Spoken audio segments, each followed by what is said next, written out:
Το Smart Health είναι μια πρωτοβουλία συγχρηματοδοτούμενη από την Ελλάδα και από την Ευρωπαϊκή Ένωση για να υποστηρίξει τις διαδικασίες μεταφοράς τεχνογνωσίας από ερευνητικά κέντρα και πανεπιστήμια προς εταιρείες ή και δημόσιους οργανισμούς πολλές φορές στο κομμάτι της ηλεκτρονικής υγείας.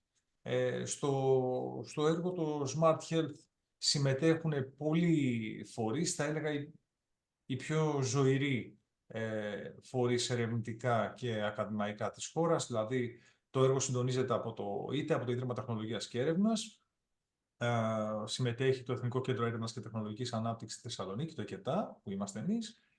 Συμμετέχουν πολλοί άλλοι οργανισμοί. Θα αναφέρω ελπίζοντας να μην ξεχάσω κανέναν. Αν ξεχάσω κάποιον θα πεταχτεί ο Κώστας ο Καραμάνης και θα με βοηθήσει. Συμμετέχει το ΕΚΠΑ από την Αθήνα, το Πανεπιστήμιο Δυτικής Μακεδονίας, το Πανεπιστήμιο Κρήτης, το Πολυτεχνείο Κρήτης, η Unisystem, η εταιρεία από την Αθήνα, συμμετέχει ο Δημόκριτος, το Ερευνητικό Κέντρο Αθηνά, δηλαδή ουσιαστικά όλα τα μεγάλα ερευνητικά κέντρα της χώρας, αν δεν μου διαφεύγει κάποιος. Έλα Κώστα, βοήθαμε. Ποιον ξέχασα? Επίσης το δίκτυο Πράξη και ο ΣΕΦΠΕΔΕ σαν φορείς υποστήριξης προς χρηματοδότηση, δικτύωση. Πράγματα τα οποία θα πω εγώ. Παντελή, βλέπω κάλυψες τη μισή παρέμβασή μου και χαίρομαι γι' αυτό.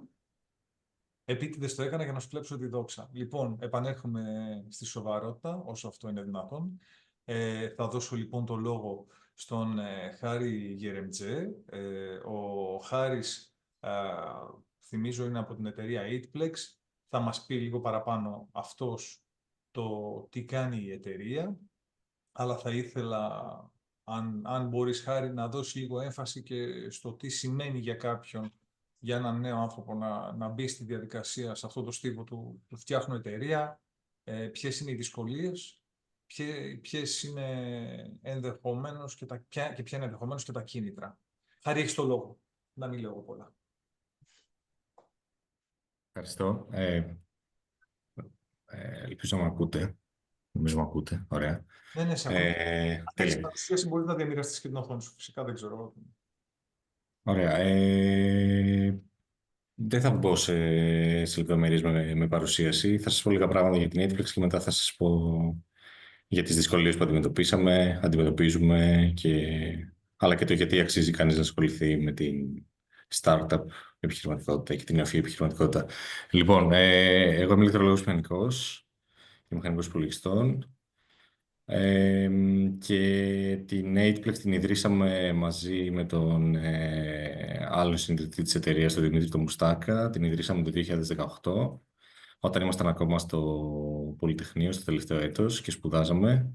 Εκεί αποφασίσαμε να δούμε επιχειρηματικά κάποια projects που σκεφτόμασταν μαζί με τον Δημήτρη, οπότε αποφασίσαμε να μπούμε σε ένα διαγωνισμό καινοτομίας και να πάρουμε μέρος, στο οποίο η λογική ήταν ότι έφτιαχνες τη δική σου startup μέσα σε ένα Σαββατοκύριακο, το λεγόμενο Startup Weekend. Εκεί σε εκείνο το διαγωνισμό γνωρίσαμε τον Νίκο Τζονιώτη, ο οποίος, ανεξαρτήτως του αποτελέσματος του διαγωνισμού, μας είχε πει ότι παιδιά σας θέλω να έρθετε στο τότε incubator που έτρεχε στη Θεσσαλονίκη, στο KTHES. Οπότε εμείς το είχαμε πει εξ αρχής ότι θα έρθουμε. Εν τέλει κερδίσαμε και τον διαγωνισμό, οπότε εξασφαλίσαμε ούτως ή άλλως τη θέση μας, αλλά ο Νίκος μας είχε ήδη καλέσει. Τέλος πάντων, για να μην τα πολυλογώ, η εταιρεία υπάρχει από το 2018 και ασχολούμαστε με τον τομέα της υγείας και συγκεκριμένα με την ορθοπαιδική και προσπαθούμε να λύσουμε προβλήματα που έχουν ασθενείς, ορθοπαιδικά προβλήματα που αντιμετωπίζουν οι ασθενείς.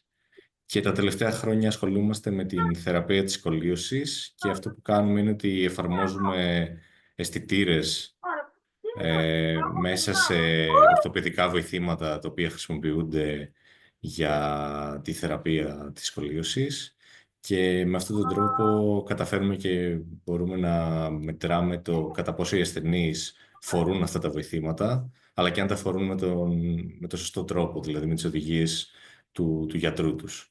Πρακτικά οι ασθενείς με σκολίωση πρέπει να φοράνε ένα κηδεμόνα σκολίωσης για πάνω από 18 ώρες τη μέρα και μπορεί για 2 με 3 χρόνια. Η πλειοψηφία τους είναι παιδιά, οπότε είναι αρκετά δύσκολο αυτό. Και σκεφτείτε ότι είναι ένας πλαστικός κορσές που φοράς στο σώμα σου. Και υπάρχουν μεγάλα προβλήματα σε ό,τι αφορά το compliance, τη συμμόρφωση των ασθενών με την θεραπεία. Και εμείς με τον τρόπο που προσεγγίζουμε τη λύση είναι ότι πέραν από τους αισθητήρες που εφαρμόζουμε στον ίδιο του κηδεμόνα, έχουμε μαζί και μια εφαρμογή η οποία έχει αναπτυχθεί από την ομάδα μας και με μια ομάδα παιδοψυχολόγων για να μπορούμε να εμψυχώνουμε τους ασθενείς και να τους μπουστάρουμε την ψυχολογία τους και να τους κάνουμε όλη τη διαδικασία αυτή της θεραπείας τους σαν μια συνήθεια και σαν ένα παιχνίδι. Οπότε έχει και αρκετά gamified στοιχεία η εφαρμογή και ταυτόχρονα υπάρχει και ένα κομμάτι στο οποίο είναι μια πλατφόρμα, μια διαδικτυακή πλατφόρμα για τους γιατρούς, ώστε να μπορούν να παρακολουθούν όλα τα δεδομένα των ασθενών τους που χρησιμοποιούν τις Scoliosense live 24/7. Αυτά τα λίγα για την εταιρεία. Η εταιρεία έχει πάρει χρηματοδοτήσεις από angel investors και από VCs και τώρα τον επόμενο χρόνο θέλουμε να σηκώσουμε την επόμενη χρηματοδότηση. Μέχρι στιγμής έχουμε διαχειριστεί περίπου 650.000 ευρώ περίπου. Και προχωράμε. Είμαστε ιδρυμένοι και στην Αμερική ως εταιρεία. Η μητρική εταιρεία είναι ιδρυμένη στην Αμερική, στο Delaware. Και εδώ πέρα στην Ελλάδα έχουμε ένα παράρτημα.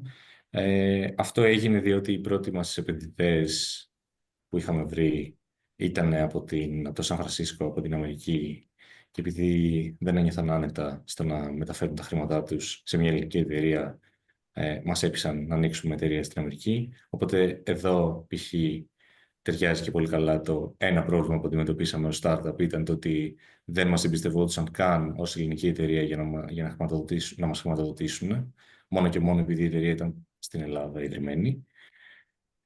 Και θυμάμαι χαρακτηριστικά τότε ότι μας είχαν πει ότι φοβόμαστε ότι αν γίνει κάτι και χρειαστεί να πάμε στα δικαστήρια, μπορεί αυτή η διαδικασία να κρατήσει 15 χρόνια. Πολλά άλλα προβλήματα και διάφορα στρεβλά που υπάρχουν γενικά που υπήρχαν και κάποια συνεχίζουν να υπάρχουν σε ό,τι αφορά τις startups στην Ελλάδα. Δεν ξέρω αν θέλετε να το κάνουμε κάπως πιο συγκεκριμένο, να το χωρίσουμε σε κάποια συγκεκριμένους τομείς. Φαίνονται πάρα πολύ ενδιαφέροντα αυτά που λες, οπότε από τώρα θα μπορούσα εγώ να αρχίσω να ρωτάω. Αλλά αυτό είναι το εύκολο για μένα, δεν ξέρω. Νομίζω όμως ότι θα είχε ενδεχομένως νόημα να δώσουμε λίγο το περίγραμμα της εταιρείας. Μας είπες ότι η εταιρεία υποστηρίζει ασθενείς οι οποίοι φοράνε κηδεμόνες, ουσιαστικά, έτσι, άνθρωποι με τα προβλήματα. Και αυτό το πράγμα γίνεται και μέσω ηλεκτρονικών εφαρμογών. Η εταιρεία ιδρεύει λοιπόν στις ΗΠΑ για λόγους νομικούς, παύλα διαχειριστικούς, για λόγους εμπιστοσύνης των επενδυτών σε αυτήν. Αυτό είναι μια πολύ χρήσιμη πληροφορία, νομίζω, για τους ανθρώπους που σκέφτονται να ιδρύσουν εταιρεία. Παρ' όλα αυτά, εσείς ως άτομα, αυτή τη στιγμή που μιλάμε, εδρεύετε στην Αμερική ή εδώ? Δηλαδή, όχι. Ο κόσμος που δουλεύει. Εμείς είμαστε based Επίσης. Ναι. Εμείς είμαστε based στην Ελλάδα. Η εταιρεία, απλώς η μητρική εταιρεία βρίσκεται στην Αμερική, δεν είναι τα headquarters στην Αμερική. Και αν ήταν τα headquarters στην Αμερική θα είχαμε και πολύ διαφορετικά κόστη και θα μιλούσαμε και για εντελώς διαφορετικά ποσά χρηματοδότησης. Δηλαδή για μια early stage startup στην Αμερική το 1 εκατομμύριο μπορεί να μην είναι τίποτα. Ναι. Χάρη, πόσα άτομα είναι η εταιρεία? Προσπαθώ να καταλάβω τον βαθμό ωριμότητα αυτού του πράγματος. Καταλαβαίνω ότι ξεκίνησε από το 2018. Είμαστε, ναι. Και αναρωτιέμαι πόσα άτομα είναι. Καταλαβαίνω ότι τουλάχιστον οι περισσότεροι δουλεύετε από Ελλάδα, έτσι. Ναι, ξεκινήσαμε 2, εγώ και ο Δημήτρης, και μετά κάναμε scale την ομάδα και τώρα είμαστε 5. Και η ομάδα θα μεγαλώσει και περαιτέρω με τον επόμενο γύρο χρηματοδότησης από την επόμενη χρονιά που θέλουμε να σηκώσουμε. Ξεκινήσαμε το 2018 και ξεκινήσαμε με ένα διαφορετικό προϊόν, το οποίο ήταν πάλι στην ορθοπαιδική. Φτιάχναμε κάποιους 3D printed να'ρθικές για κατάγματα. Δεν προχώρησε ιδιαίτερα σαν προϊόν. Ο κύριος λόγος ήταν ότι όταν σπάς το χέρι σου, συνήθως πας στο πιο κοντινό νοσοκομείο που εφημερεύει εκείνη τη στιγμή και σου βάζουν ανάρθηκα. Όμως για να δώσουμε εμείς τους να'ρθικές μας στα νοσοκομεία θα έπρεπε να το κάνουμε μέσω διαγωνισμών, και αυτούς τους διαγωνισμούς εμείς δεν μπορούσαμε να τους χτυπήσουμε, διότι οι να'ρθικές που φτιάχναμε, ναι μεν είχαν πολλά περισσότερα πλεονεκτήματα σε σχέση με τους γύψινους να'ρθικές, όμως η τιμή τους ήταν μεγαλύτερη, οπότε δεν μπορούσαμε να χτυπήσουμε τους διαγωνισμούς τότε για να μπούμε με κάποιο τρόπο στο market, και δεν υπήρχε ιδιωτική, ας πούμε, κάλυψη καταγμάτων, οπότε δυσκολευτήκαμε σε αυτό. Εδώ ένα άλλο θέμα που μπορώ να θίξω είναι, σε ό,τι αφορά τουλάχιστον τον τομέα της υγείας, είναι ότι νιώθω ότι στην Ελλάδα δεν είμαστε κοντά, δεν είναι κοντά το κράτος με τις startups που αναπτύσσουν καινοτόμες ιδέες και θέλουν να τις χρησιμοποιήσουν, και το κράτος δεν αγκαλιάζει αυτές τις προσπάθειες και δεν δίνει χώρο ώστε να δοκιμαστούν αυτές όλες οι καινοτόμες λύσεις που αναπτύσσουν διάφορες startups στον τομέα της υγείας. Και είμαι σίγουρος ότι δεν αφορά μόνο τον τομέα της υγείας, απλώς το λέω για τον τομέα της υγείας. Οπότε ε, δεν υιοθετούνται εύκολα πιο καινοτόμες λύσεις που μπορεί να λύνουν υπάρχοντα προβλήματα, π.χ. στο σύστημα υγείας αυτή τη στιγμή στην Ελλάδα. Οπότε και αυτό είναι ένα άλλο πρόβλημα. Όμως έλεγα ότι επειδή ακριβώς είχαμε ξεκινήσει με αυτούς τους να'ρθικές, είχαμε χτίσει ένα καλό δίκτυο με γιατρούς, με ορθοπαιδικούς, και έτσι όταν αποφασίσαμε να αλλάξουμε ιδέα, πολλοί από αυτούς τους ορθοπαιδικούς γιατρούς μας είπαν ότι πρέπει να ασχοληθείτε με τη σκολίωση. Και μας λέγανε ότι φτιάξτε ένα 3D printed κηδεμόνα. Εμείς προσεγγίσαμε, τέλος πάντων ξεκινήσαμε να μαθαίνουμε για το πρόβλημα της σκολίωσης και για την όλη θεραπεία της σκολίωσης, και συνειδητοποιήσαμε ότι το πρόβλημα δεν είναι να φτιάξουμε έναν κηδεμόνα σκολίωσης καινούριο, γιατί οι κηδεμόνες υπάρχουν και δουλεύουν. Το θέμα είναι ο ασθενής να μπορεί να φοράει τον κηδεμόνα του και να ξέρει και πώς να το φοράει. Οπότε εκεί εμείς στοχεύσαμε και γι' αυτό αναπτύξαμε αυτή τη λύση. Και τώρα αυτή τη λύση που έχουμε αναπτύξει θέλουμε να την εφαρμόσουμε και σε διαφορετικά ορθοπαιδικά βοηθήματα που μπορεί να λειτουργούν με τον ίδιο τρόπο, αλλά για διαφορετικές παθήσεις. Τέλεια. Αυτό που μας περιέγραψες, και πιθανώς ο Νίκος ο Τσονιώτης, που έχει μεγαλύτερη εμπειρία και με την έννοια της υποστήριξης διαφόρων ομάδων, θα μπορούσε να το σχολιάσει και να πάρει το λόγο από εδώ και πέρα, αν θέλει. Εγώ το καταλαβαίνω μας περιέγραψες τη φάση της γέννησης μιας αρχικής ιδέας, της ορίμανσης και του μετασχηματισμού της. Εγώ έτσι τουλάχιστον το καταλαβαίνω, ότι ξεκινήσαμε από αλλού, προέκυψαν πράγματα τα οποία δεν τα περιμέναμε, δεν μας βγήκανε ενδεχομένως, στρίψαμε και βρήκαμε τελικά το χώρο μας. Ή τέλος πάντων προσπαθούμε να βρούμε να χτίσουμε ένα άλλο μονοπάτι. Ναι, να κάνω ένα μικρό σχόλιο πριν πάρει το λόγο ο Νίκος. Δεν λέω ότι δεν υποστηριχθήκαμε πάρα πολύ όλα αυτά τα χρόνια και με όλους τους φορείς που ασχοληθήκαμε, με όλους τους ανθρώπους που μας στηριχθήκαμε πάρα πολύ αυτά τα χρόνια. Απλώς εγώ το έλεγα σαν ένα σχόλιο ότι δεν υπάρχει μεγάλη ή μάλλον καθόλου υιοθέτηση καινοτόμων λύσεων που αναπτύσσονται από startups στη χώρα, από την ίδια τη χώρα. Και νομίζω ότι αυτό δεν είναι μόνο ένα φαινόμενο το οποίο υπάρχει στις health startups ή σε medical devices. Νομίζω ότι υπάρχει και σε άλλου είδους startups και είναι ένα φαινόμενο γενικά το οποίο υπάρχει στη χώρα μας. Αυτό έθιξα πιο πριν. Νομίζω ότι είναι εντελώς λογικό το σχόλιο. Ένας από τους ρόλους του Smart Health είναι να δούμε, το Smart Health δεν είναι το κράτος φυσικά, δεν θα αποφάσιζε, ας πούμε, προμήθειες, αλλά θα μπορούσε να διευκολύνει την δικτύωση και την πιλωτική εφαρμογή τέτοιων λύσεων και στα νοσοκομεία ή και σε, ξέρω εγώ, δεν ξέρω σε ποιον άλλο κλάδο του Εθνικού Συστήματος Υγείας.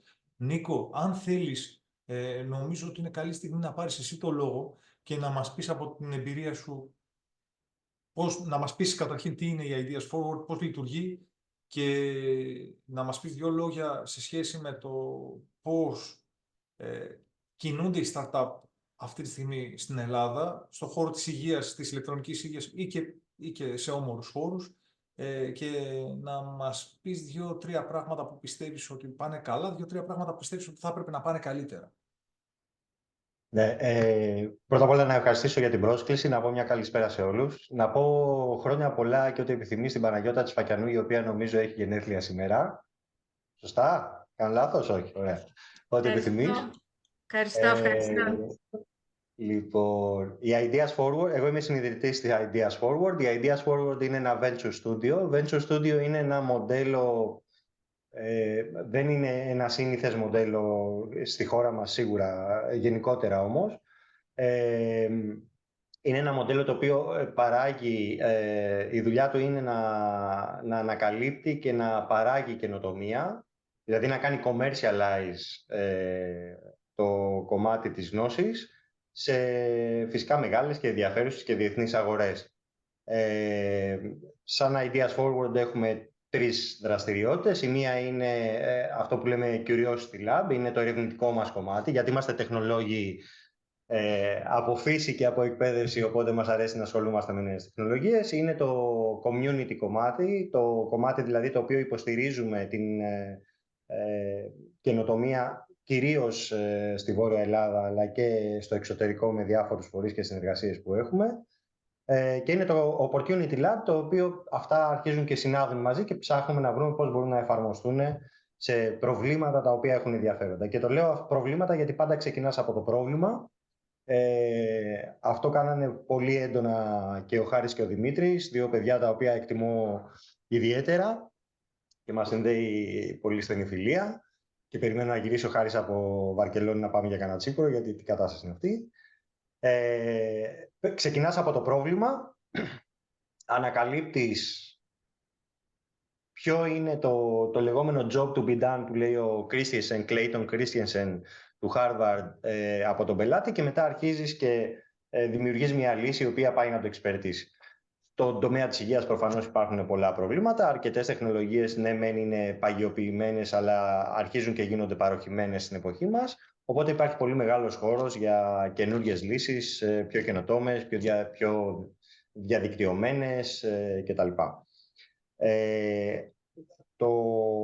Το πρόβλημα που εγώ βλέπω στην Ελλάδα και νομίζω ότι και ο Χάρης θα συμφωνήσει είναι ότι δεν υπάρχει ανοιχτός χώρος για αυτό που λέμε ανοιχτή καινοτομία. Δεν υπάρχει χώρος μάλλον για ανοιχτή καινοτομία. Πέρσι τρέξαμε ένα επιταχυντή, ένα acceleration πρόγραμμα πρώτη φορά στην Ελλάδα με 3 βιομηχανίες από τη Βόρεια Ελλάδα και αυτό λόγω της στενής σχέσης που έχουμε μαζί τους προσωπικά, όπου 3 βιομηχανίες από την Ελλάδα θέσανε προκλήσεις ή ευκαιρίες που βλέπουν στην αγορά τους και στο αντικείμενό τους και καλέσανε ερευνητικές ομάδες, startups και εταιρείες τέλος πάντων, οι οποίες μπορούν να δώσουν κάποιες λύσεις. Είναι ένα πρόγραμμα το οποίο ξεκίνησε με 18 ομάδες και κατέληξε με 8 συμβόλαια, γιατί δόθηκε αυτός ο χρόνος όσμωσης ανάμεσα στις εταιρείες που άνοιξαν τις πόρτες τους για πρώτη φορά και στις ομάδες οι οποίες είχαν κάτι να δώσουν. Και όταν λέω ομάδες, μπορεί να ήταν και ερευνητικές ομάδες οι οποίες δεν ήταν ιδρυμένες, ήταν ερευνητικές ομάδες από πανεπιστήμια που μπορούν να δώσουν υπηρεσίες. Νομίζω ότι αυτό είναι ένα από τα μεγάλα προβλήματα που λείπει και στον χώρο της υγείας. Ο χώρος της υγείας ειδικά είναι πολύ κλειστός, αλλά και σε άλλους χώρους. Δεν αφήνει, και αυτό είναι το ωραίο και ενδιαφέρον με το Smart Health, ότι θα δώσει ένα χώρο για να μπορέσουν οι ελληνικές ομάδες, είτε αυτές είναι ερευνητικές, είτε είναι startups ή spin-offs πανεπιστημίων, τουλάχιστον να τεστάρουν τις λύσεις τους σε εύρος, σε κλίμακα, και ακόμη και αν δεν είναι για το ελληνικό γίγνεσθε κατάλληλες για το τμήμα προμηθειών, τουλάχιστον να έχουν ένα ικανό traction, μια επιβεβαίωση της αξίας που μπορούν να παράξουν για οποιαδήποτε άλλη αγορά εκεί έξω θελήσει να ανταποκριθεί. Και νομίζω ότι είναι αυτό ένα ωραίο στοίχημα που έχετε και χαίρομαι πάρα πολύ που συμμετέχω σε αυτή τη συζήτηση. Εμείς ευχαριστούμε πάρα πολύ για τη συμμετοχή και για όλη την υποστήριξη.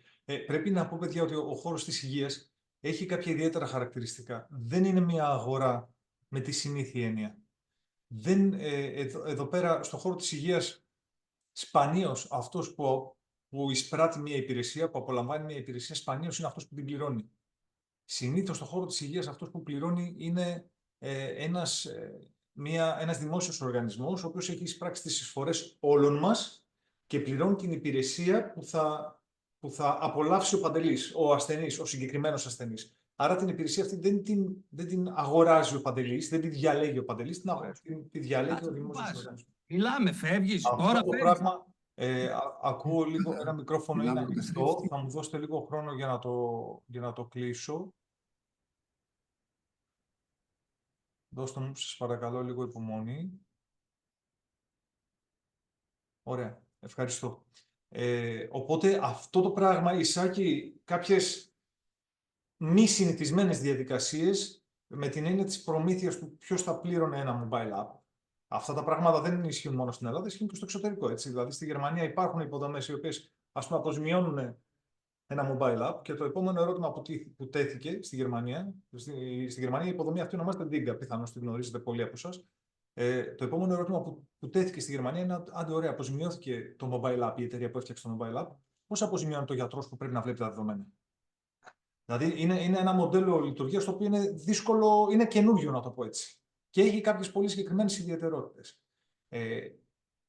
Επίσης, κάτι ακόμα που προκύπτει, νομίζω πολλές φορές όταν μιλάμε για προϊόντα τα οποία έχουν να κάνουν με την υγεία, είναι οι διαδικασίες πιστοποίησης, οι οποίες είναι δύσκολες και πολύ κοστοβόρες. Αλλά τέλος πάντων, αυτά μπορούμε να τα συζητήσουμε και λίγο στη συνέχεια. Θα πρότεινα να μας δώσει ο Κώστας ο Καραμάνης μια εικόνα του τι είναι το Smart Health και το πώς θα μπορούσε να υποστηρίξει τέτοιου είδους διαδικασίες. Κώστα, έχεις το λόγο. Ευχαριστώ, Παντελή.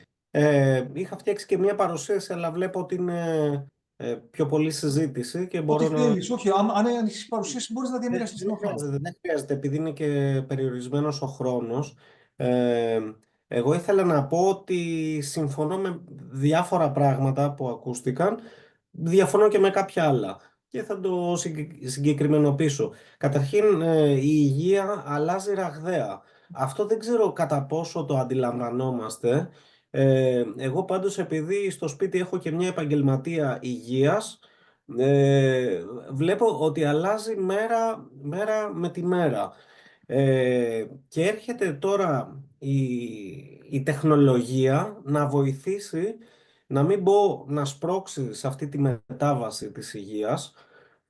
Άρα αυτό δίνει μεγάλες ευκαιρίες σε νεοφυείς εταιρείες να κάνουν μία είσοδο με κάτι τεχνολογικό ή κάτι το οποίο δεν είναι τεχνολογικό μεν, αλλά το επιχειρηματικό μοντέλο αλλάζει και ταιριάζει με τις νέες ανάγκες της υγείας και μπορούν να έχουν επιτυχία.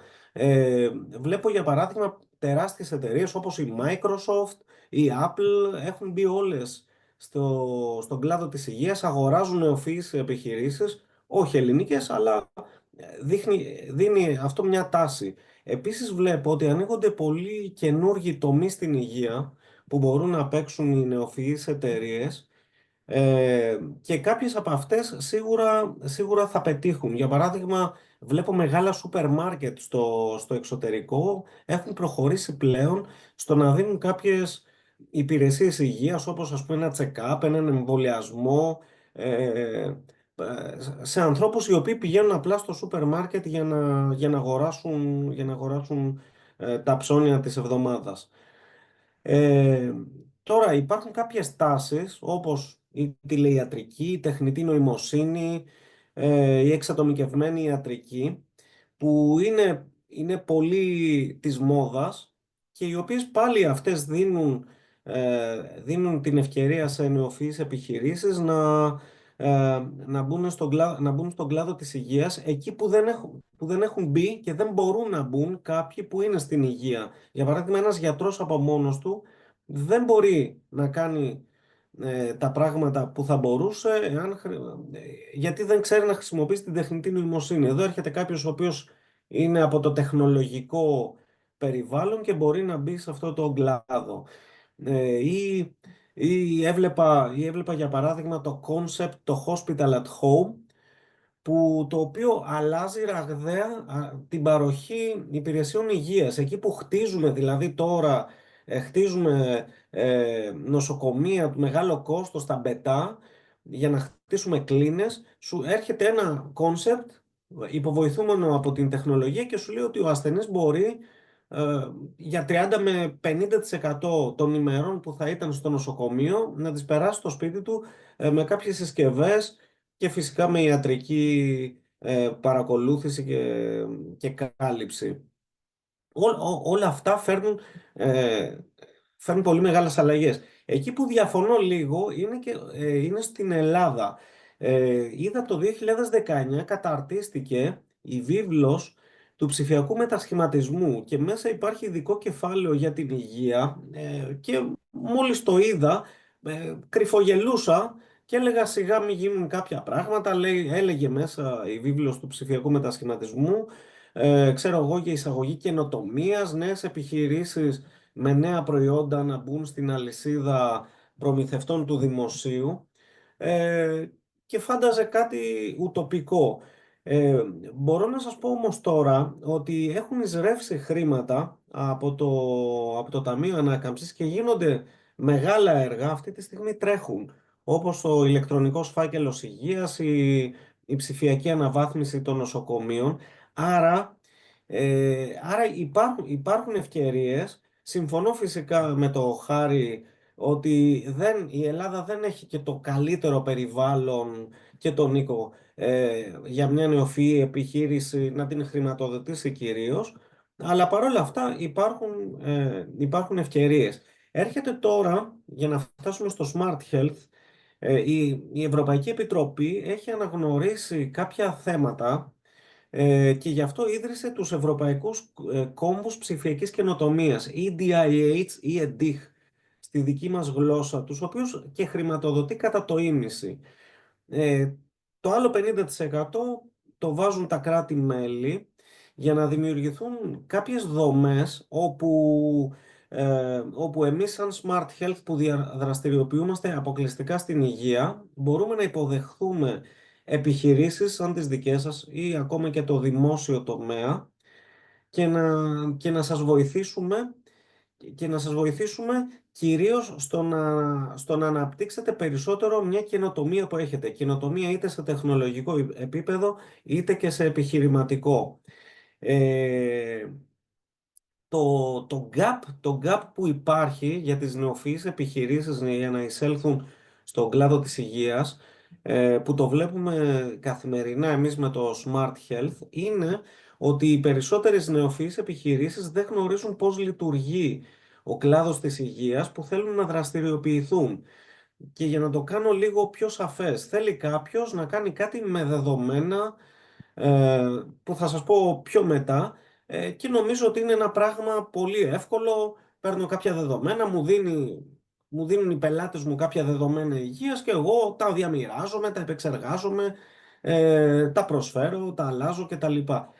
Δεν γίνεται έτσι. Χρειάζεται κάποιος σαν και εσάς να έρθει σε επαφή με κάποιον πολύ έμπειρο και να του πει πώς λειτουργεί ο κλάδος της υγείας για θέματα GDPR, διαλειτουργικότητας, πώς λειτουργεί ένα νοσοκομείο, τι δεδομένα υπάρχουν, πώς διακινούνται, θέματα κυβερνοασφάλειας κτλ. Και έτσι εμείς σαν κόμβος που περιέγραψε ο Παντελής, είμαστε 10 πολύ έμπειροι εταίροι, μπορούμε να έρθουμε σε επαφή με εσάς και να απαντήσουμε σε κάποιες ανάγκες σας, όπως εάν πηγαίνατε εσείς σε έναν εξειδικευμένο τεχνικό σύμβουλο και θέλατε να του ρωτήσετε πώς λειτουργεί ο ηλεκτρονικός φάκελος υγείας, γιατί έχω αυτή την ιδέα. Έτσι,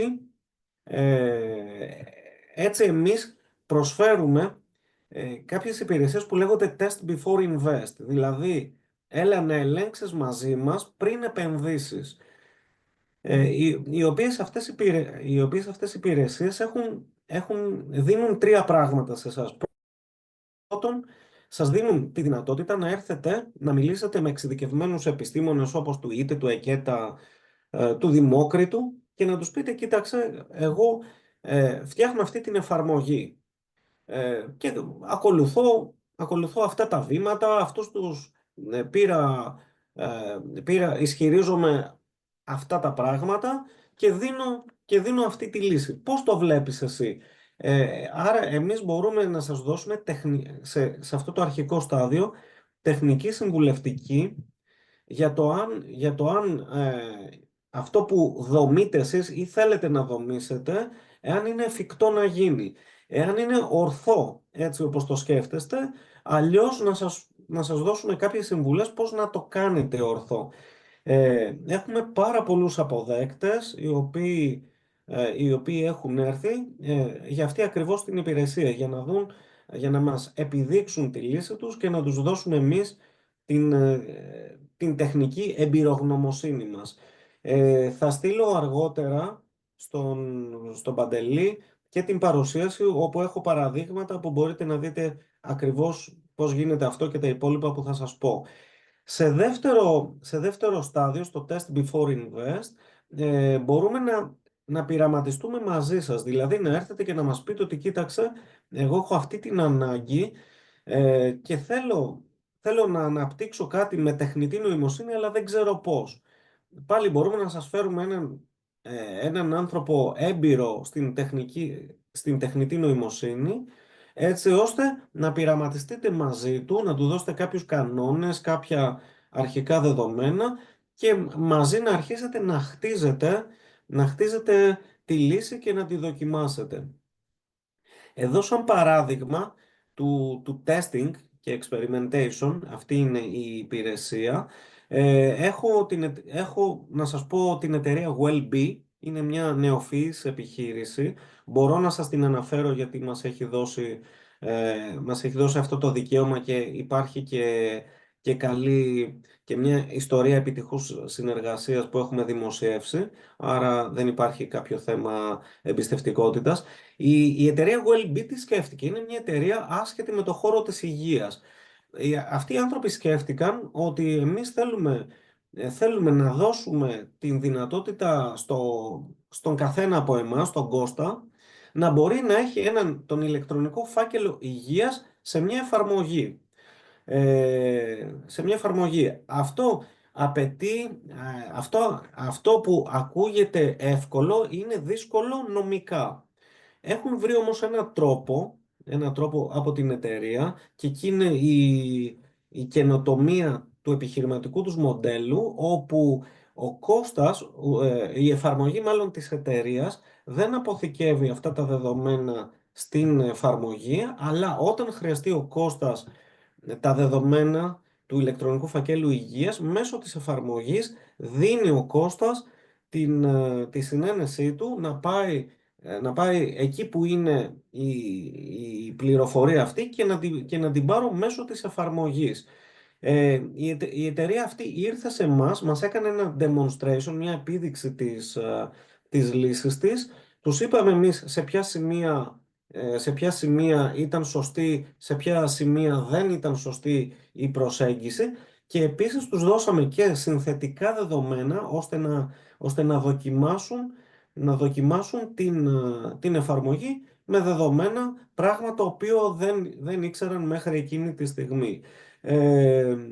Και τώρα η εταιρεία είναι σε ένα στάδιο πολύ πιο έτσι ώστε να πάει σε επενδυτές που έχει βρει κάποιους για να προχωρήσει με την περαιτέρω χρηματοδότησή της, όπως και σε πελάτες στους οποίους απευθύνεται και είναι ασφαλιστικές εταιρείες ή μεγάλοι όμιλοι ιδιωτικών νοσοκομείων. Περισσότερα θα μπορέσετε να δείτε αφού σας σας στείλω την παρουσίασή μου.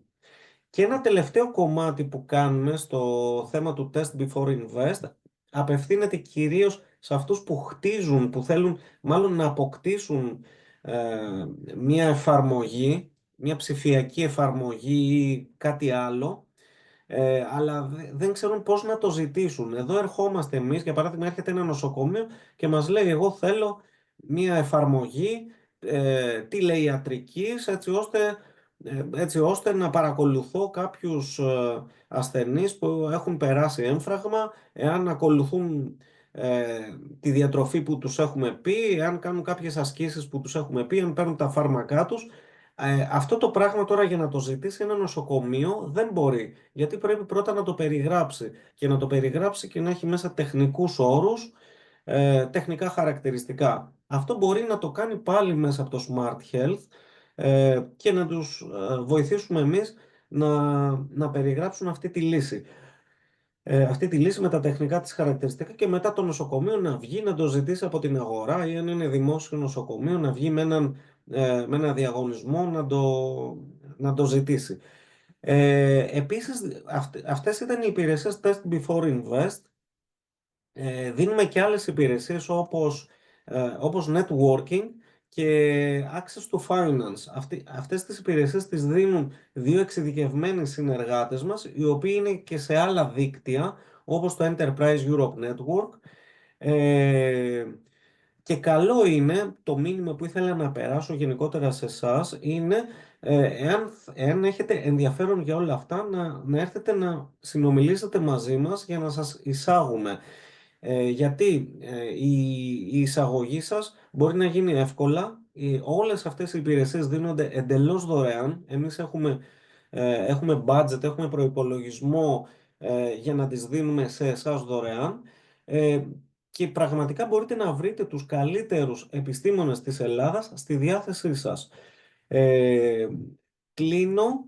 Κλείνω λέγοντας ότι ο κόμβος μας, το Smart Health, είμαστε αρκετά υπερήφανοι, γιατί είναι από τους ευρωπαϊκούς κόμβους που είναι πάνω από 220 αν θυμάμαι καλά, οι οποίοι έχουν πάρα πολύ μεγάλη ζήτηση.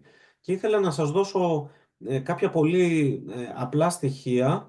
Αυτή τη στιγμή είμαστε συνδευλημένοι με 62 αποδέκτες και τους δίνουμε γύρω στις 100 τέτοιες υπηρεσίες που σας περιέγραψα. Είναι πολύ μεγάλος ο αριθμός αυτός για το μέγεθος της κοινοπραξίας μας και δείχνει τη δυναμική μας. Και είμαστε στη διάθεσή σας να μιλήσουμε face to face για τις δικές σας συγκεκριμένες ανάγκες. Ευχαριστώ πάρα πολύ, Κώστα. Να πω ότι όλοι οι φορείς που συμμετέχουν στο Smart Health, να συμπληρώσω τον Κώστα, έχουν μεγάλη εμπειρία από το πώς αναπτύσσονται τέτοιου είδους λύσεις και το πώς δοκιμάζονται τέτοιου είδους λύσεις στα πλαίσια και ευρωπαϊκών συνεργασιών και συνεργασιών και με μεγάλες βιομηχανίες. Παράλληλα, το λέω έτσι και εκ πείρας, έχουν και πολύ μεγάλη διάθεση για συνεργασία και με μικρές εταιρείες που τώρα ξεκινάνε και με μεγάλες εταιρείες. Συνεπώς, θα πω ότι πέραν των διαδικαστικών, που θα τονίσω ξανά αυτό που ήδη ανέφερε ο Κώστας, οι υπηρεσίες αυτές είναι δωρεάν. Δηλαδή, αν θέλει μια επιχείρηση να συζητήσει μαζί μας, να λάβει συμβουλευτικές υπηρεσίες, είναι δωρεάν και δεν είναι καθόλου ευκαταφρόνητος ο όγκος της δουλειάς που προσφέρεται και το κόστος αυτής, τέλος πάντων, έτσι. Άρα είναι πολύ, πολύ σημαντικό αυτό το πράγμα να επικοινωνηθεί όσο το δυνατόν πιο εμφατικά γίνεται. Τώρα θα έρθω λίγο ξανά στο Χάρη και στον Νίκο, να μην μείνει δηλαδή η συζήτηση σαν μια παρουσίαση του Smart Health. Νομίζω ότι πέρασε το μήνυμα. Θα πάω ξανά στο Χάρη και στον Νίκο και θα ήθελα ένα σχόλιο τους πώς φαντάζονται, ας πούμε, το προϊόν π.χ. της Eightplex. Υποπτεύομαι, δεν είμαι και σίγουρος, ότι θα έπρεπε με τον ΑΒ τρόπο σε κάποια φάση του κύκλου ζωής του να πιστοποιηθεί. Αυτή τη διαδικασία της πιστοποίησης, Χάρη και Νίκο, ο Νίκος μπορεί να την έχει περάσει ίσως και με κάποιο άλλο προϊόν, δεν ξέρω. Πώς τη φαντάζεστε? Εκεί πέρα θα χρειαζόσασταν υποστήριξη και σε επίπεδο δοκιμής του προϊόντος για να τεκμηριώσετε ίσως την ασφάλεια, την αποδοτικότητά του, την πιλωτική του εφαρμογή, αλλά και σε επίπεδο νομικό και σε επίπεδο διαδικαστικό, τις διαδικασίες αυτές της πιστοποίησης, πώς τις βλέπετε? Γιατί είναι ένα από τα θέματα τα οποία στα δικά μου τα μάτια φαντάζομαι πολύ δύσκολα για μια μικρή επιχείρηση που τώρα ξεκινάει. Χάρη. Ναι, συγγνώμη, αυτό ξέχασα να το αναφέρω πρωτήτερα. Εμείς είμαστε ήδη στο market και πουλάμε και η εταιρεία ήδη παράγει revenues, οπότε έχουμε περάσει όλη τη διαδικασία των πιστοποιήσεων. Και αυτό θα ήταν και μια ερώτηση προς τον κύριο Καραμάνη, αν το Smart Health παρέχει υπηρεσίες σε ό,τι αφορά το compliance και τη συμμόρφωση με όλα τα regulations που υπάρχουν.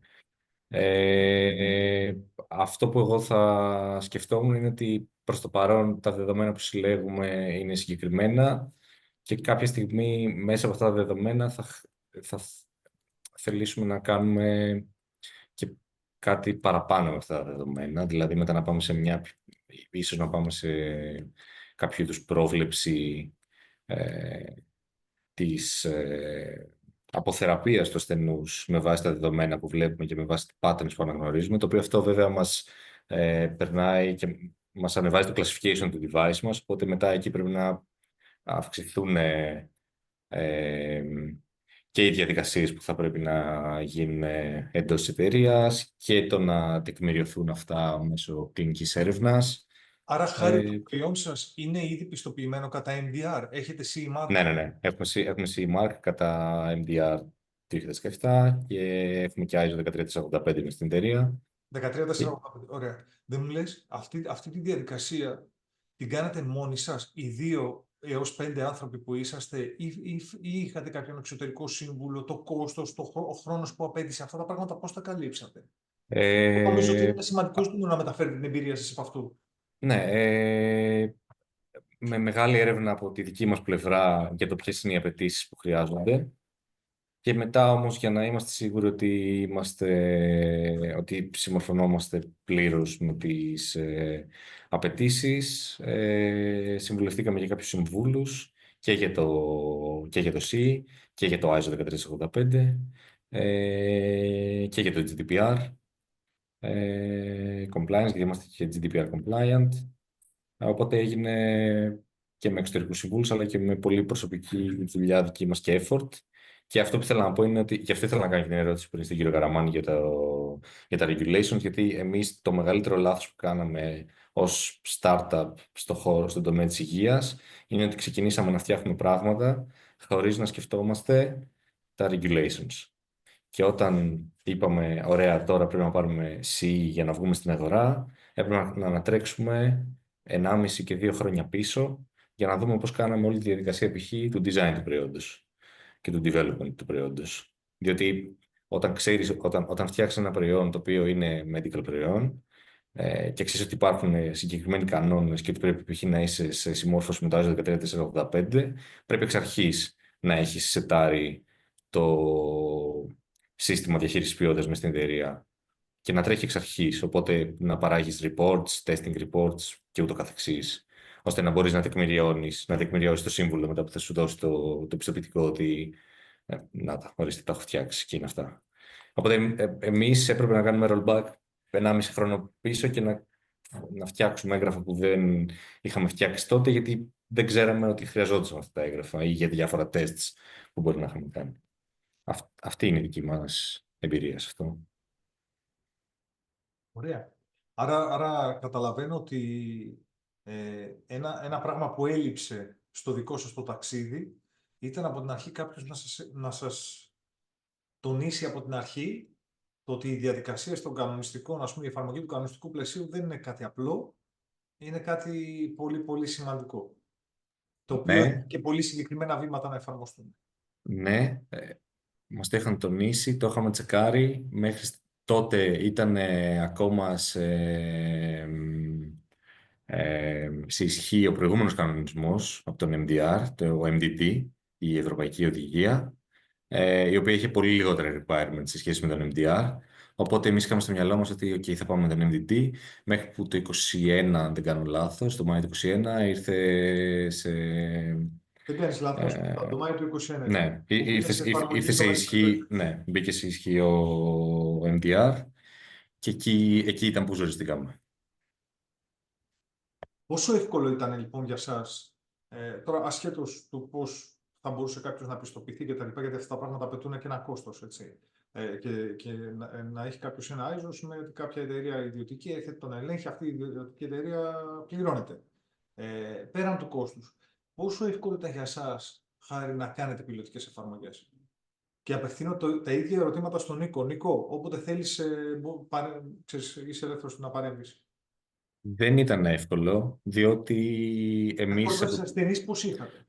από την δική μας εμπειρία είχαμε, γιατί βρήκαμε κάποιους γιατρούς που εν τέλει καταλάβανε τι κάνουμε και καταλάβανε γιατί θέλουμε να κάνουμε πιλωτική έρευνα και πώς θα την κάνουμε.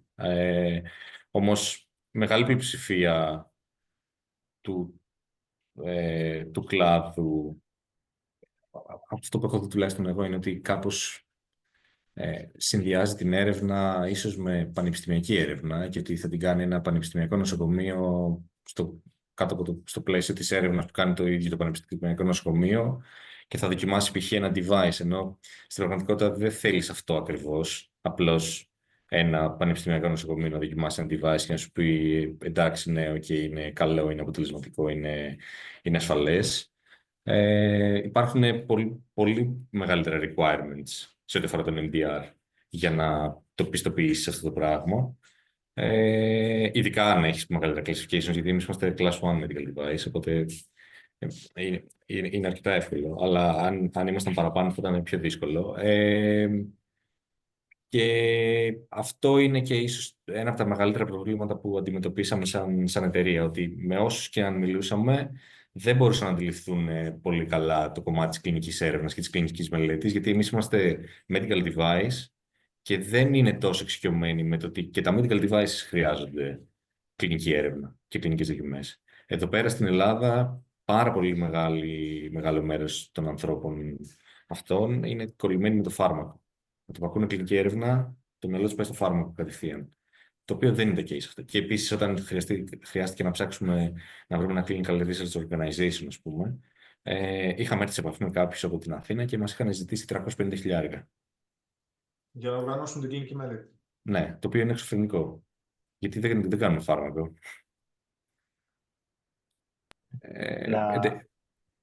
Ναι, πες Νίκο, συγγνώμη. Ναι, όχι. Να πω λίγο ότι αυτό το ζήσαμε όχι μόνο το ζήσαμε, αναφέρομαι στο OK θες, γιατί τότε ήταν εποχές που ήμασταν στο οικοσύστημα καινοτομίας του Δήμου Θεσσαλονίκης, όχι μόνο με την Aplex, αλλά και με την GameVent. Η GameVent φτιάχνει μηχανήματα monitoring, πάλι Class 1 medical device, πάλι έχουν περάσει MDR και όλα αυτά, στο κομμάτι της φυσικοθεραπείας. Η ανάγκη μιας startup να περάσει ένα πιλωτικό μέσα σε ένα κλινικό περιβάλλον είναι κάτι το οποίο τα παιδιά, όπως είπε και ο Χάρης, το αντιμετωπίσαν. Το ίδιο αντιμετώπισε και η Invent και αναγκάστηκε και πήγε στη Γαλλία και έκανε τέτοιου τύπου δοκιμές. Αυτό είναι κάτι το οποίο δεν άκουσα και από τον Κώστα παρεμπιπτόντως. Δηλαδή άκουσα το κομμάτι του να ζητάς τεχνική υποστήριξη, τεχνογνωσία. Άκουσα το κομμάτι να ζητάνε από τους φορείς κάποια εφαρμογή και να έρχονται να δίνουν. Δεν άκουσα το κομμάτι του αν μπορούν να οργανωθούν πιλωτικά με κάποιο τρόπο, αν μπορεί να υπάρχει πρόσβαση σε κλινικό πληθυσμό. Και φυσικά είναι ένα κομμάτι το οποίο είναι άγνωστο, όπως είπε και ο Χάρης, το έχω δει επανειλημμένο, στο κομμάτι του να τεστάρεις ένα medical device. Στο φάρμα είναι πιο εύκολο, υπάρχουν αναμενόμενες διαδικασίες. Φυσικά οι διαδικασίες έρχονται από πανεπιστήμια, έρχονται από φαρμακευτικές, υπάρχουν γνωστά κανάλια για αυτή τη διαδικασία, αλλά το να έρθει μια startup σε ένα νοσοκομείο, ακόμα και πανεπιστημιακό νοσοκομείο, και να πει έχω φτιάξει ένα medical device, θέλω να το τεστάρω σε κλινικό πληθυσμό, δεν είναι κάτι εύκολο. Θυμάμαι χαρακτηριστικά το Χάρη και το Δημήτρη να περιμένουν χειμώνα να έρθει κάποιος με σπασμένο χέρι για να δοκιμάσουν.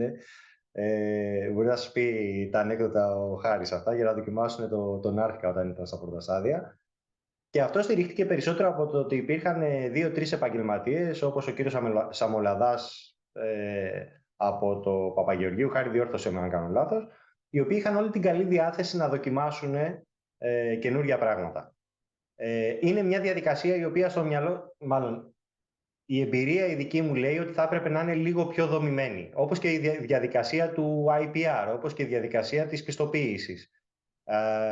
Ας πούμε, ένα κομμάτι το οποίο θα ήταν πολύ ενδιαφέρον να δούμε από το Smart Health θα ήταν ένα entry-level course για το τι απαιτείται προκειμένου να βγάλεις ένα medical device.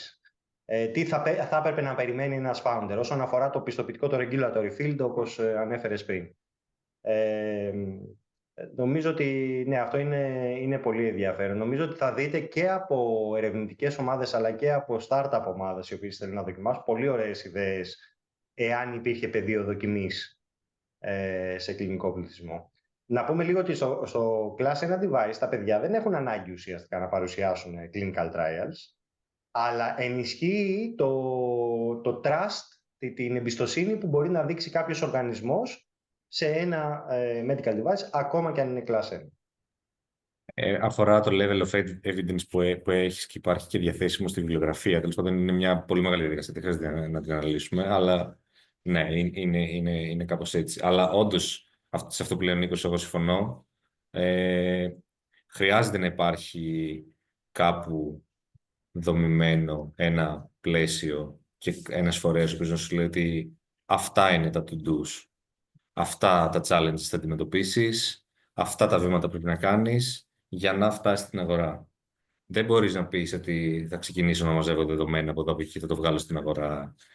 Έτσι, δεν δουλεύει έτσι ο τομέας της υγείας και είναι και λογικό που δουλεύει έτσι, γιατί έχει να κάνει με την υγεία.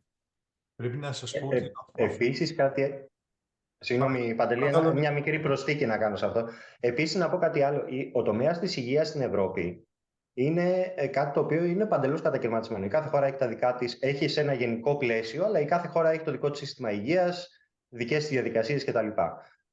Θα ήταν ενδιαφέρον και τα παιδιά, ας πούμε, τώρα είναι στη διαδικασία να δουν πώς θα κάνουν FDA approval. Θα ήταν ενδιαφέρον να υπήρχε ένα bridge όσον αφορά το FDA συγκεκριμένα στην Αμερική, γιατί είναι μια ενιαία σε μεγάλο βαθμό αγορά και οι περισσότερες, αν όχι όλες, οι startups οι οποίες φτιάχνουν medical devices ή ακόμα και software, απλώς χωρίς να υπάρχει καθόλου hardware στη μέση, ένα από τα πρώτα πράγματα που επιζητούν είναι πώς θα βγω στην άλλη πλευρά του Ατλαντικού που είναι ενιαία αγορά. Θα πάρω ένα approval για όλες τις ΗΠΑ. Οπότε και αυτό έχει ενδιαφέρον να το δούμε, να το δείτε τέλος πάντων. Sorry για τη διακοπή. Έλα Κώστα. Ναι, καταρχήν να πω σε αυτό που είπες Νίκο, εμείς δεν μπορούμε να κάνουμε κλινικές δοκιμές. Κάποιος όμως που θα έρθει σε επαφή και σε συνεργασία με έναν ερευνητή μας, κάπως θα τον κατευθύνει και σε κάποιο νοσοκομείο ή και εμείς μπορούμε λίγο να του δώσουμε κάποια διέξοδο, χωρίς φυσικά να μπορώ να εγγυηθώ ότι μπορεί να γίνει αυτό. Για παράδειγμα, έχουμε αυτή τη στιγμή αποδέκτη, δεν λέμε πελάτη γιατί δεν τον χρεώνουμε, γνωρίζει ο Παντελής, ο οποίος θέλει κλινικά δεδομένα, δεν γίνεται αυτό το πράγμα. Και ο άνθρωπος μας λέει, μπορείτε να με συνδέσετε με νοσοκομεία, να κάνουμε κάποια μελέτη, να τους δώσω εγώ το τεχνικό κομμάτι και έτσι να πάρω για τον αλγόριθμό μου να τον εκπαιδεύσω με δεδομένα της μελέτης. Κατάλαβες, δηλαδή ψάχνουμε και άλλους τρόπους και μπορούμε να δώσουμε κάποιες διεξόδους σε αυτό το θέμα. Μελέτη φυσικά δεν μπορούμε να κάνουμε. Για το networking κομμάτι. Το networking, αυτό ήθελα να πω, είναι πολύ σημαντικό και κάποιος ερχόμενος σε εμάς θα βρει σίγουρα κάποιες τέτοιες απαντήσεις που θα του λύσουν τα χέρια. Επίσης, να πω σε αυτό που είπες και εσύ και ο Χάρης, ότι εμείς δίνουμε και υπηρεσίες εκπαίδευσης. Και μπορώ να σας πω, για παράδειγμα, τι συμβαίνει στην άλλη πλευρά του Ατλαντικού, ότι έχουμε τον ερευνητή μας, τον κύριο Φωτιάδη, από το ΙΤΕ στα Ιωάννινα, ο οποίος είχε κάνει μια τέτοια παρουσίαση στο ΣΕΒ. Δηλαδή υπάρχει αυτό. Άρα, αν υπάρχει από εσάς, από μια ομάδα εταιριών, αυτό το ενδιαφέρον, πώς θα πάρω έγκριση με τον FDA και μπορούμε να σας φέρουμε τον κύριο Φωτιάδη να σας κάνει πολύ εύκολα μια τέτοια παρουσίαση. Οδηγό δεν έχουμε. Δεν έχουμε γιατί... Είδες τώρα Ναι. το πώς σκεφτόμαστε εμείς διαφορετικά. Το κόστος που είχε ο Χάρης και ο Δημήτρης για να μάθουν αυτή την πληροφορία, νομίζω πολύ ευχαρίστως θα έδιναν 100 ευρώ σε ένα course, το οποίο είναι πολύ καλό exploitation path για το smartphone health στο Πάντως, μέλλον. να σας πω ότι το λέω τώρα σαν μια ανοιχτή πρόταση και προς το Elevate Greece. Μπορούμε να κάνουμε, εάν θέλετε, πάνω σε αυτό το κομμάτι, το θέμα της πιστοποίησης ή πώς θα μπω Ευρώπη ή Αμερική, μπορούμε να δούμε και να το κάνουμε. Εμείς πάλι μπορούμε να αμοιφθούμε γι' αυτό. Δεν χρειάζεται να δώσετε εσείς χρήματα, εμείς όμως μπορούμε να αμοιφθούμε γι' αυτό. Και υπάρχουν άνθρωποι που μπορούν να σας πούν, μπορούμε να σας φέρουμε και εξωτερικούς και τρίτους οι οποίοι κάνουν αυτή τη δουλειά. Φυσικά αυτή την κάνουν επαμοιβή, αλλά μία παρουσίαση το τι θα βρείτε, το τι θα βρει η startup εταιρεία μπορεί να σας την κάνει πριν γίνετε, ας πούμε, πελάτης τους ή όχι. Και γνωρίζουμε και τέτοιους ανθρώπους ενδιάμεσους. Να σας πω ότι το θέμα τώρα της πιστοποίησης είναι πραγματικά ένα μεγάλο αγκάθι. Την προηγούμενη εβδομάδα ήμουν στις Βρυξέλλες και μας εξηγούσαν λίγο το AI Act και πώς εγώ το έχω απορία, ας πούμε, πώς είναι κάτι διαφορετικό. Δεν κατάλαβα πώς θα κουμπώσει με το MDR. Κάτι είπαν ότι θα είναι on top και ότι θα υπάρχει και μια εθνική αρχή που δεν υπάρχει αυτή τη στιγμή. Ε, Άρα αυτό το θέμα είναι πραγματικά αγκάθινο και εξελισσόμενο. Είχα πρόσφατα μία συζήτηση με τον Ανδρέα, έναν από τους συγγραφείς ουσιαστικά του AI Act, και η συζήτηση ήταν ότι αυτή τη στιγμή είναι ακόμα στην φάση που ορίζει ουσιαστικά την ηθική βάση του AI για την Ευρώπη.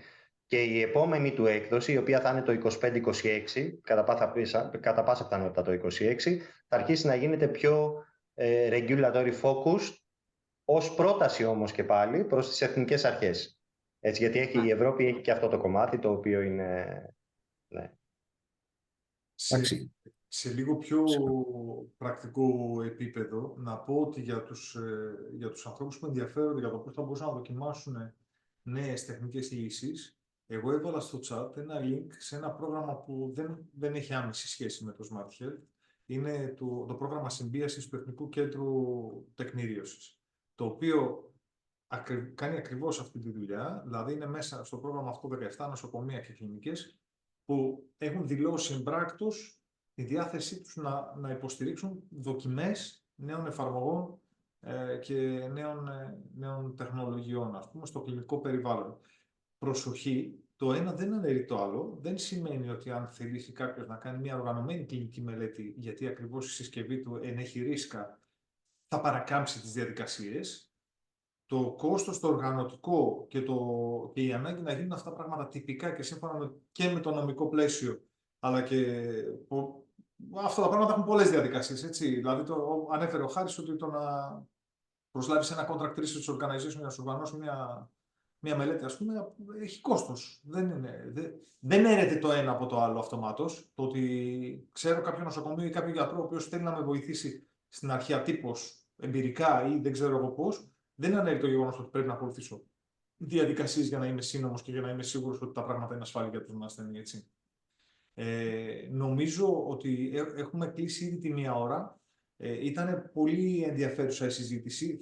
Θα ήθελα να ρωτήσω αν υπάρχει κάποιος από το κενό που να έχει κάποια ερώτηση. Δεν πειράζει, ας ξεπεράσουμε και λίγο το χρόνο.